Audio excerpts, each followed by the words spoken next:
This is a standard balcony cabin on Ventura. It's been on it for 28 days, Southampton to Caribbean and back. It's pretty standard. It's got a good bathroom in there. Ship's okay, food's okay, balcony's adequate, television's a little small. At the moment it's rough because we're in the English Channel on the way back. Now this particular cabin's got a bit extra. Above the bed is the Ivory suite, which is a room listed as for enrichment for weddings. It's a quiet room for meetings of the Masons and anybody else who wants a quiet room.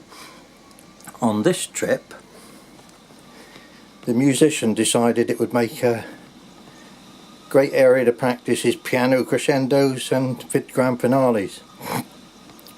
So we had to put in a number of complaints because all the sound came down through that ducting.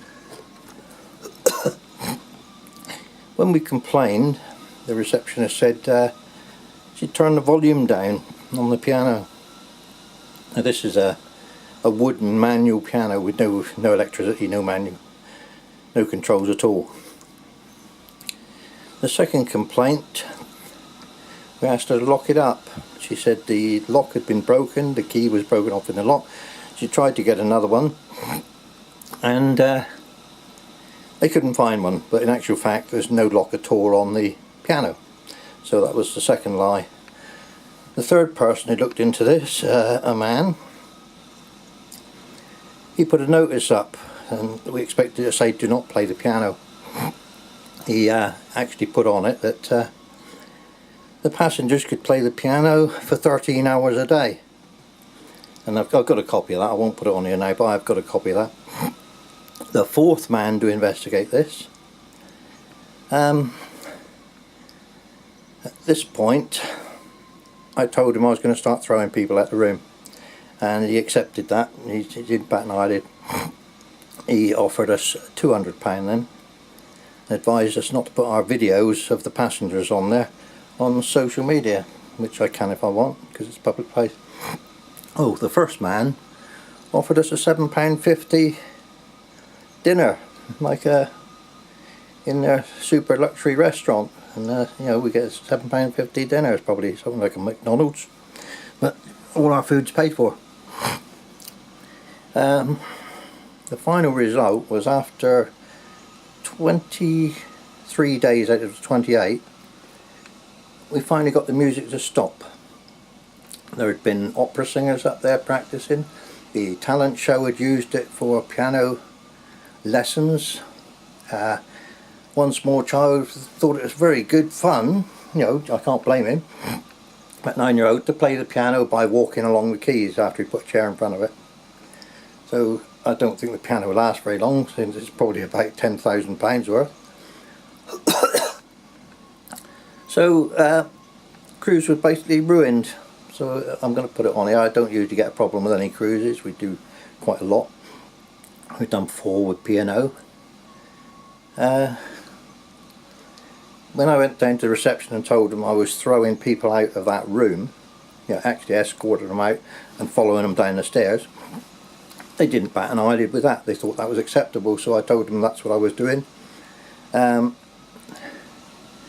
Jay, the person in charge of the reception, the manager, I left a message for him to call me back because I was throwing people out, and so he didn't bother, although previously he'd been up here and written 2 apology letters to us about the noise. But it just goes to show that if you put in any sort of complaint, they're not interested at all.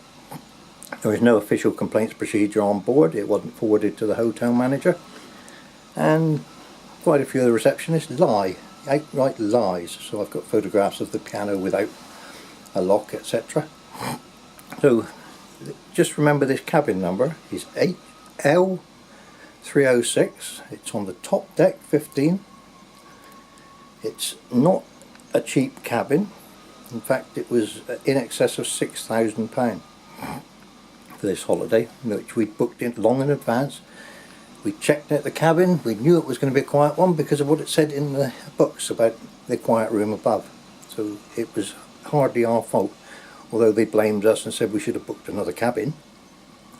How we would know that, I don't know. But we'll take it a bit further. Anyway, you need to look at the video I'm putting on of the Ivory suite to just see exactly what is causing the problem, and you'll see it's basically like a church chapel. It is not listed as a venue for music at all in the books. You know, it's on their plan. It's not a music venue. So what we will be doing though is taking out with piano when we get back.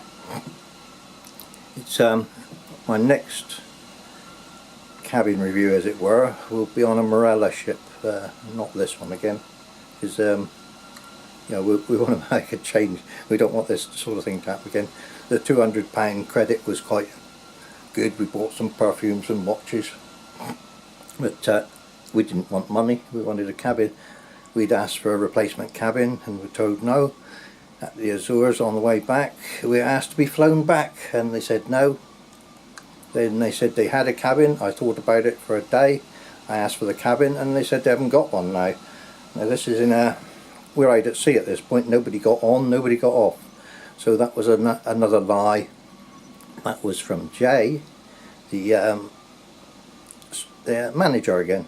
So just bear this in mind, that L306 or the two adjacent cabins could have a lot of noise. It may be stopped in future.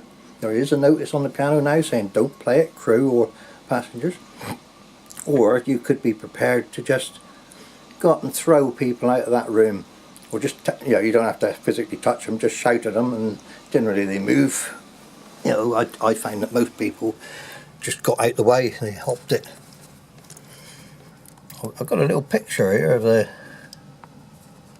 one of the men involved in this little thing. You wouldn't believe this chap. Now this one, he's the most persistent one. You can see the notice on the top of the piano that he used to take off and play it.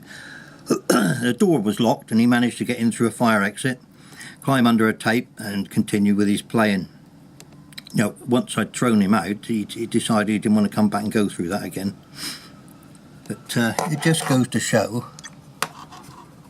how persistent some people can be. This funny look on his face is where obviously I shouted at him and he was startled. He was like a rat cornered because he wasn't allowed up there and he'd been told before. The reception, when I told them who it was, they said, yeah, we know who it is. Yeah, we're quite happy with that. They're quite happy for me to throw him out. So that's the disaster of a 28-day voyage. You know, it doesn't happen. We've been on 3 other P&O ships in the last 2 years. It hadn't happened before. They're not bad ships. They're not bad food. We found nothing wrong until this one.